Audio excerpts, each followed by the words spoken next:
ओम तारेण देवे नम। आज आपण जानिबाकु पाइबे बिना खर्चरे कन्या हेउथिले पुत्र हेबार सूत्र। या पूर्व मु आपण को कहवाकू जाउची एभरी हेल्पफुल वीडियो पई हमर एही चैनल को सब्सक्राइब करंतु एवं पाखरे थिबा बेल बटन दबाई दियंतु जहा फल सर्वप्रथम हमर एभरी हेल्पफुल वीडियो आपण पाई परिबे। आसंतु आरंभ करिबा कन्या हेउथिले पुत्र हेबार उपाय। एही वीडियो रे मु आपण को 5टी उपाय कहवाकू जाउची। आपण जे कोनोसी उपाय रे आपण को उद्देश्य पूर्ण करि परिबे। उपाय नंबर 1 कौन पलाश पत्र केतोटी आनी ताकू पुत्रवती नारीर क्षीर रे बाटी ऋतुस्नान पर 3 दिन जाए सेवन कले पुत्रकामी नारी पुत्र संतान लाभ करि थाए।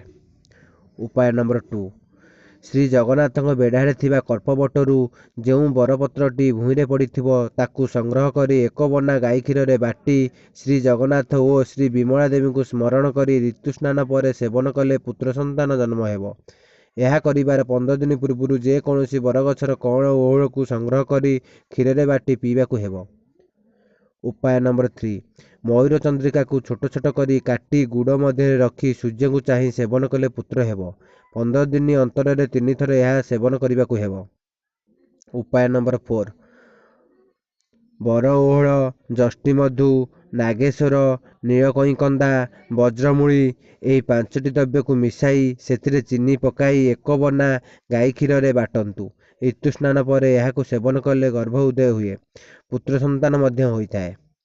उपाय नंबर 5 एक बना गाई क्षीर जो गाई की अंडीरा बाछुरी देइथिबो रे श्वेत अपराजिता मूल को बाटी ऋतुस्नान प्रथम दिवस ठारू तृतीय दिवस जाए प्रत्यह सकाळे स्नान पर खाली पेटरे सेवन कले पुत्र संतान मिले।